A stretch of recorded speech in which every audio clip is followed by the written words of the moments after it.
사무엘하 6장 1절부터 11절 말씀이 오늘 본문입니다. 오늘 이 본문 바로 직전까지 다윗은 정말 한마디로 정말 순풍에 돛을 단 듯 모든 일들이 정말 순조롭게 잘 진행되어 왔습니다. 우리 지난 주일의 말씀을 우리가 또 묵상해 봤지만 그는 자기 손으로 정말 어떤 사람 정적을 처리하지 않고서도 그는 온 이스라엘 땅의 왕으로 이렇게 추대를 받았고 온 백성들이 그가 정말 왕 되는 것을 그렇게 정말 기다렸다는 듯이 그렇게 그를 정말 왕으로 인정을 하게 되었고요. 그리고 그는 예루살렘을 정말 새로운 도읍지로 정해서 거기를 정복해서 그것을 차지하게 되었습니다. 그리고 어저께 여러분들도 이제 묵상하셨겠지만 드디어 이제 외부에서부터 두로 왕이 그를 왕으로 인정하면서 그에게 정말 이렇게 조공을 바치는 건 아니지만 그에게 정말 다윗을 위해서 정말 집을 지으라고 백향목을 많이 보내줬습니다. 그래서 그들과 어떤 무역을 트는 그런 일을 하게 되면서 그는 명실공히 이제 내외적으로 이스라엘의 왕으로 이렇게 인정을 받는 그런 정말 그 시대를 맞이하게 됐죠.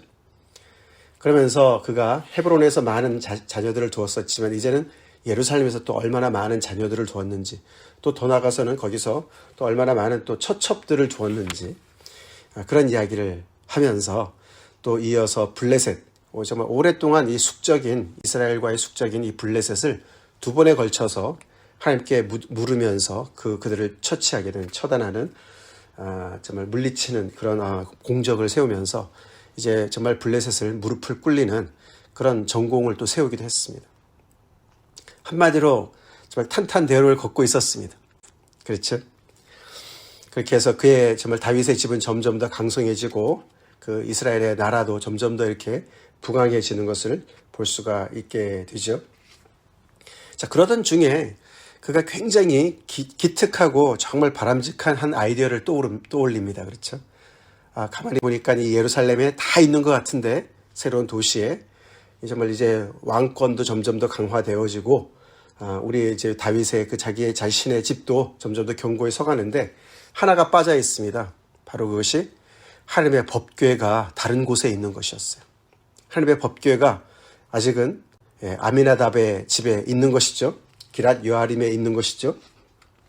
그래서 다윗이 그 하나님의 궤를 예루살렘으로 모시고 와야 되겠다라는 생각을 하게 되었습니다. 당연히 그렇죠. 예루살렘이 그냥 정치적인 어떤 그런 중심지뿐만 아니라 이스라엘 전체의 신앙의 중심지가 돼야 마땅하지 않겠습니까? 그리고 다윗이 하나님을 경외하는 주권자로서 왕이 아니라 하나님을 왕으로 모시는 사람으로서 이 땅을 다스리기 위해서는 정말 상징적으로도 당연히 이 하나님의 법궤, 하나님의 임재를 약속하신 하나님의 법궤가 다른 곳에 있어서는 안 되었습니다. 그래서 예루살렘 성전, 예루살렘 그 도시로 옮겨와야 되겠다는 생각을 하게 된 것이죠. 사실 지금까지 이 기랏 여아림에서 아미나답의 집에서 이 하나님의 궤가 20년 동안 방치되어 있는 상태였습니다. 좀 의문이 들어요. 그렇죠? 어떻게 이스라엘 백성들이 성막도 있었고 정말 법궤도 있는데 어떻게 이렇게 방치하고 있었을까? 지금까지는 전혀 언급이 없던 하나님의 궤가 갑자기 이렇게 등장을 합니다. 그동안에는 하나님 앞에 예배를 안 드렸던 것인지 어떻게 이렇게 정말 완전히 그냥 이렇게 방치를 한 상태에서 지내왔는지 모르겠어요. 하여튼간에 그런 상태에서 오늘 하나님의 법궤를 이제 모시고 오는 그런 이야기가 되는데 오늘 본문에서는 그것이 그렇게 정말 그래서 너무나 정말 의미 있는 날이고 기쁜 날이고 정말 하나님 앞에 기뻐 뛰며 정말 즐거워하며 춤추며 노래하며 예배를 드려야 되는 날인데 그 앞에서 수고하던 한 사람인 웃사가 하나님의 진노를 받아서 그 자리에서 죽는 일이 벌어졌습니다. 거기에 참여한 사람들의 인원이 어마어마합니다. 그렇죠? 다윗이 새로 뽑은 그런 3만 명의 무리를 다시 모아서 함께 그 자리에 가서 그 장소에 가서 하나님의 궤를 모시고 오는 그런 행렬이 있었습니다. 그렇죠? 그래서 많은 백성들이 보는 그 자리에서 정말로 즐겁고 정말 그 나라의 그런 정말 그런 경사스러운 일이 돼야 되는 날인데 그 앞장서서 수고하던 우사가 죽음으로 말미암아, 그것도 하나님의 진노를 받아서 그 자리에서 죽음으로 말미암아 모든 백성들한테 엄청난 공포심이, 두려움이 사로잡히는 그런 날이 되었습니다. 지금까지 정말 승승장구하며 탄탄대로를 걷던 다윗의 행보에 커다란 경고등이 켜진 거나 마찬가지였죠. 이 일을 당한 다윗과 그의 모든 함께 했었던 사람들이 얼마나 놀랬겠습니까? 그렇죠? 너무너무 놀랬을 것입니다. 그래서 오늘 여기 9절에도 보시면 다윗이 그날의 여호와를 두려워하여 이렇게 얘기합니다. 평소에도 하나님을 경외하는 다윗이었습니다. 그렇죠? 그래서 우리가 지금까지도 쭉 살펴봤지만 그는 하나님을 경외하는 마음으로 특별한 그런 마음을 가졌기 때문에 다른 사람들과 다르게 행동을 했던 다윗이었습니다. 그런데도 오늘 이 사건을 통해서 그는 하나님을 경외하는 그 마음이 새로워졌을 것입니다. 이 정도면 충분히 괜찮다라고 생각했을 것 같은데, 근데 그것이 아니었습니다. 그렇죠? 하나님은 여전히 두려우신 분이셨습니다. 하나님은 여전히 살아계시면서도 하나님은 정말 하나님의 그 하나님 되심을 이들에게 맞추지 않으셨습니다. 하나님의 거룩하심을 드러내셨습니다. 우리도 오늘 이 말씀을 통해서 무엇보다도 우리가 평소에도 하나님을 경외하는 마음이 있다 할지라도 오늘 이 말씀을 통해서 다시 한번 우리 하나님을 경외하는 마음을 새롭게 합시다. 아멘. 하나님을 새롭게 우리가 두려운 마음을 회복합시다. 나는 하나님을 얼마나 경외하는 마음이 살아있나. 정말 내가 하나님을 두려워하며 하나님 앞에 가까이 가는가. 우리가 시편 73편에 여호와를 가까이 함이 내게 복이라, 그런 말씀이 나옵니다. 맞습니다. 그러나 우리가 또 동시에 알아야 될 것은 여호와께 가까이 함이 위험도 됨을 우리가 알아야 되겠습니다. 하나님 앞에 나아갈 때 우리가 무분별하게 우리가 익숙한 방식으로 하나님을 대해서는 절대로 안 되는 것을 우리가 알아야 됩니다.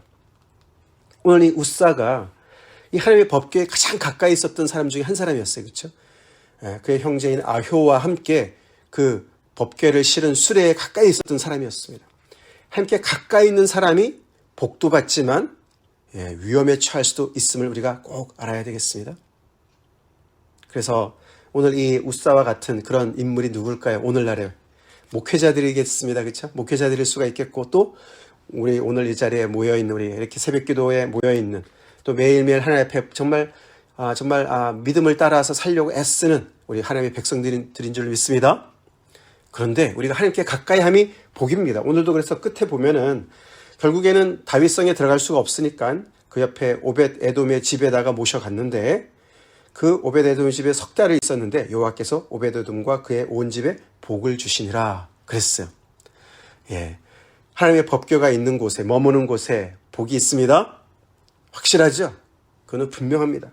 그런데 그 하나님께 가까이 가려고 하는 열심이 무분별한 열심으로, 자기중심의 열심으로 다가가서는 오히려 그것이 화가 되고 이렇게 우사처럼 죽을 수도 있는 그런 위험천만한 것인 것을 우리가 꼭 기억해야 된다는 것이에요. 다윗이 이렇게 하나님의 법궤를 모시고 오려고 하는 마음도 기특하고, 그리고 그것을 위해서 많은 준비를 했던 것, 너무너무 정말 잘한 일이죠. 3만 명을 데리고. 그리고 그뿐만 아닙니다. 악기도, 온갖 악기를 다 동원했습니다. 그렇죠? 여러 가지 악기, 그것도 아주 최상품으로 잣나무로 만든 악기들과 수금과 비파와 소고와 양금과 재금과 이런 모든 족속들이 다 함께 하나님 앞에서 정말 연주하면서 예배하면서 찬송하면서 그렇게 모든 것을 다 준비했는데 정작 가장 중요한 한 가지를 빠뜨렸어요. 그렇죠? 그것이 바로 뭡니까? 하나님께서 오래전에 이미 말씀하신, 명령하신 대로 하나님의 법궤는 고핫 자손이, 아무도 아니죠. 그죠? 하나님께서 구별하신 고핫 자손이 어깨에 메고, 거기에 원래 그 하나님의 법궤를 제작할 때 벌써 거기에 고리를 만들어서 거기에 또 이렇게 그것을 옮길 수 있는 그런 나무를 또 이렇게 만들지 않았습니까? 그런 모든 것을 다 만들어 놓았는데 그대로 사람이 옮겨야 되는 것을 왜 술에다가 실었냐고요. 그렇죠? 하나님의 법궤를 술에다 실었던 사건이 한 번 있었어요. 그렇죠? 누가 그랬습니까? 블레셋 사람들이 그랬어요. 그렇죠? 블레셋 사람들이 전쟁에서 이겨가지고 그 하나님의 법궤를 빼앗아 갔었을 때 그들이 그때 거기서 하나님의 법궤 때문에 너무나 엄청난 재앙을 맞이하니까 다시 돌려보내지 않았습니까? 돌려보낼 때 그들이 그 황소와 함께 수레에다가 실어서 보냈어요. 그들은 이방인들이죠, 그렇죠? 사람이 직접 메고 가는 것보다는 수레에다 싣는 것이 더 신기술이었던 것 같습니다, 그렇죠? 그렇죠? 더 멋있게 보이지 않습니까? 그래서 아마 그들이 그렇게 했으니까 그것을 따라 했는지 하나님의 말씀을 어기고 새 수레에다가 그냥 법궤를 짐짝처럼 싣고 온 거예요.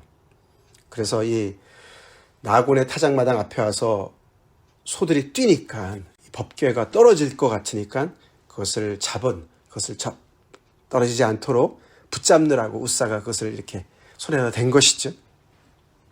결국 그것이 직접적인 원인이 되었습니다. 그렇죠? 하나님의 성물을 손에 대지 말라고 그랬습니다. 그죠? 직접 대는 자는 죽을 것이다 라고 하나님께서 이미 경고하신 말씀도 있는데, 우사가 그것을 알았는지 몰랐는지 모르지만 하여튼 이렇게 갑자기 이런 정말 그런 그런 사건이, 돌발적인 사건이 일어날 때 그가 자기도 모르는 사이에 그것을 이제 떨어지지 않도록 잡은 것 같습니다. 그렇지만 그 대가는 엄청났어요. 엄청났습니다. 우리가 다윗의 마음이 어떠했는지, 또 우사의 마음이 어땠는지 정확하게는 잘 모르겠어요. 그렇죠? 그렇지만 결과론적으로 봤을 때 결국 그들은 하나님의 말씀을 어기고 더 정말 편한 방식으로, 더 최신식 방식으로 자기들의 방식으로 이 하나님의 법궤를 대우했다는 것을 부인할 수는 없습니다. 그렇죠? 결국은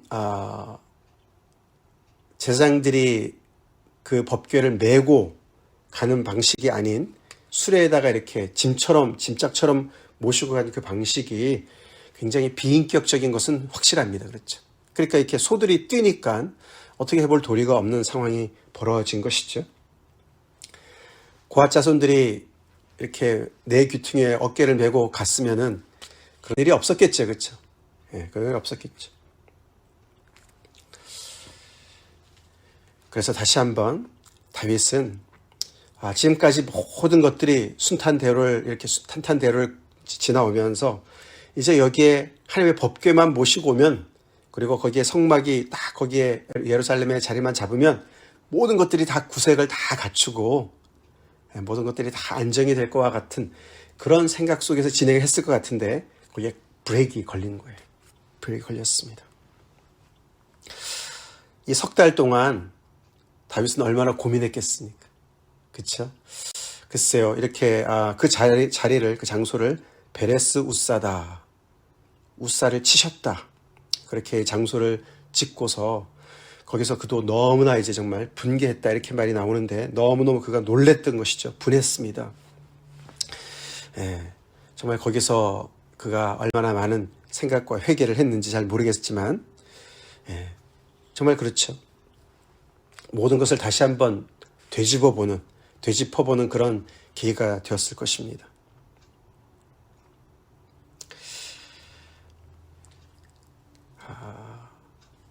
그래서 오늘 사실 말씀의 결론은 그런 것이죠. 여기 우리 매일성경에도 그런 말씀 잘 써놨는데, 다윗이 점점 더 이렇게 강성해지면서, 사실 강성해지지만 그가 앞으로 점점 더 이렇게 정말 어떻게 보면은 대외적으로 인정받는 왕으로 점점 더 이렇게 정말 나아지고 있지만 점점 더 위험의 자리로 가고 있음을 또한 우리가 알 수가 있어요. 그렇죠? 과연 그가 그 자리에 오르기까지 그 과정 속에서 그가 보였던 그런 겸손과 하나님만을 의지했던 그런 그 신앙의 자세를 계속 유지할 것이냐, 아니면 이제는 정말 그 자리에 이제 올랐기 때문에 그때부터 점점 더 그 주변의 그런 어떤 절대 군주들, 왕들의 모습을 닮아가면서 점점 더 그 또한 세상의 왕들과 같이 점점 더 변질될 것이냐, 그런 사실 기로에 있는 것이죠. 그래서 어저께 사실 두로 왕이 그에게 이렇게 선물을 보낸 것, 사절단들과 이렇게 백향목을 이렇게 목수와 함께 속수를 보내가지고 다윗의 집을 지으라 그랬잖아요. 그렇죠? 그것과 함께 뒤에 나오는 그의 정말 그 예루살렘에서 낳은 그 자녀들, 그가 처첩들을 얼마나 많이 뒀는지 모르겠어요. 아이들 그 이름들이 너무나 많이 나오지 않습니까? 이제 점점 더 그렇게 부도 얻고 자기의 어떤 가문도 점점 늘리고 있는 모습을 보면은 그것이 그냥 하나님으로부터 오는 축복만은 아닌 것을 알 수가 있는 거예요. 그렇죠? 그것이 점점 더 그의 이고를, 그의 자존심을 점점 더 이렇게 부풀리는 그런 역할을 충분히 할 수가 있고, 특별히 두로와의 이런 관계를 통해서, 두로는요 거의 상업 도시였지 않습니까? 그래서 굉장히 그 부의 상징인 곳이거든요. 그래서 아주 자기들은 하나님 없이도 잘 살 수 있다라는 그 대표적인 그런 사람들이었습니다. 그런 사람들과 이렇게 손을 잡으면서 다윗이 굉장히 이렇게 여러 가지가 이렇게 정말 정신 차리지 않으면은 굉장히 위험천만한 그런 입장에 점점 더 들어가고 있음을 이렇게 시사하고 있는 거예요. 그런 측면에서 봤을 때 이 우사의 사건은 그를 정말로 다시금 정신 차리게 하는, 중심을 바로 잡게 하는 그런 사건이 되었을 것 같습니다. 우사가 죽은 것은 정말 너무나 정말 안 됐고 정말 그렇게 비참한 그런 참사지만, 나라 전체적으로 봤을 때 정말 왕이 특별히 하나님 앞에 바로 서야 되는 그런 사건 속에서 정말 이것은 굉장히 어떻게 보면은 아프지만 굉장히 이들이 바로 서야 되는 그런 것을 생각해 보게 하는 그런 사건이었다는 것이죠. 그래서 여호와를 다시 두려워하는 그런 사건이 되었습니다. 그렇게 해서 하나님이 말씀하시는 거죠. 그죠? 너가 왕이 되어서 점점 더 이렇게 인정을 받고, 대외적으로 인정을 받고, 뭔가 너가 세력을 구축하면서 점점 더 너가 이제 강성해지니까 너가 나를 보살피는 것 같아? 너가 나를 보살펴야 될 것 같은, 하나님을 보살펴줘야 될 것 같은 그런 정말 대상으로 너가 나를 정말 생각하느냐? 아니다. 여전히 하나님이 다윗을 보살피시죠? 여전히 하나님이 다윗을 책임지시죠? 마찬가지로 여전히 하나님께서 이 땅을, 이 백성을 책임지시고 보살펴 주시는 것이지, 하나님을 보살피는 그런 정말 사람들이 아니라는 것이죠. 하나님 한 번도 우리의 보살핌의 대상이 되지 않습니다. 그렇습니다. 하나님이 우리를 보살펴 주시고 우리를 지켜주시죠. 우리를 붙잡아 주시죠. 언제나 흔들리는 건 우리고 붙잡아 주시는 분은 하나님이십니다. 오늘 매성에 그렇게 주석이 달려 있어요. 너무 좋은 표현이죠. 그렇죠. 우리가 흔들리는 하나님을 붙잡는 것이 아니죠. 그것은 우상이죠. 하나님을 우상 취급해서는 안 되겠습니다.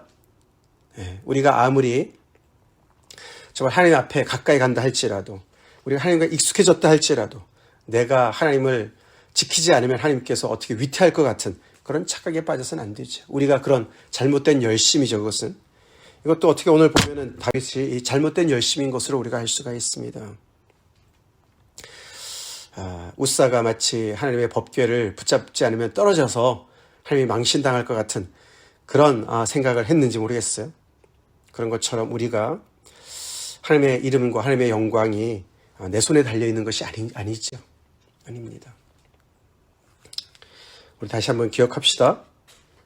하나님이 우리를 책임져 주십니다. 아멘? 우리 교회를 책임지시는 분은 하나님이세요. 하나님이십니다. 우리 하나님께 더욱더 가까이 나아갈 때 이런 위험 부담을 늘 가지고 있음을 다시 한번 명심합시다. 그래서 우리 하나님 앞에 절대로 우리가 익숙해져서는 안 됩니다. 하나님 앞에 예배 드릴 때 익숙해져서는 안 됩니다. 특별히 앞장서 있는 저를 위해서도 기도해 주시기 바랍니다. 저희 부부를 위해서 기도해 주세요. 매일 말씀을 전해야 되는 입장에 있는 저를 위해서 기도해 주시기 바랍니다. 제가 이렇게 매일 아침 예배를 인도하는 입장에 있을 때, 또 찬양팀에 우리 수고하는 우리 형제자매들을 위해서 기도해 주시기 바라요. 익숙하게 나가지 않도록, 아멘? 익숙하게 나가지 않도록 늘 두려움을 새롭게 하고 하나님과의 신선한 정말 그런 자리에서 나갈 수 있도록, 함께 가까이 가는 것이 복입니다. 아멘? 복입니다. 그러나 우리가 깨어서 나가야 되겠습니다. 같이 기도하겠습니다. 하나님 감사합니다. 또 한 주간 이렇게 시작하게 하시고 오늘 우사의 사건을 저희가 묵상하면서 다시 한번 하나님을 우리가 얼마나 경외하는지 두려워하는지 다시 돌아보게 하시니 감사합니다. 하나님, 우리가 하나님을 섬기되 하나님을 장식품으로 섬기지 않게 하여 주시옵소서. 구색을 갖추기 위해서 경건의 모양을 아버지 이루기 위해서 하나님을 대하지 않게 하시고 하나님의 말씀을 대하지 않게 하여 주시옵소서. 늘 아버지 위험천만한 그런 자리인 것을 알고 목숨을 걸고 주님 앞에 예배하게 하시고 하나님 앞에 나올 수 있도록 주님 도와주시옵소서. 우리가 행여나 아버지 우리가 익숙해져서 하나님께서 말씀하신 것을 어기면서 하나님 앞에 가까이 나오려 하고 있지 않은지 아버지 개인적으로 교회적으로 돌아보기를 원합니다. 저를 새롭게 하여 주시옵시고 아버지 우리가 주님께 가까이 함으로써 복받는 인생들 다 되게 하여 주시옵소서. 예수님 이름 받들어 간절히 기도 올리옵나이다. 아멘.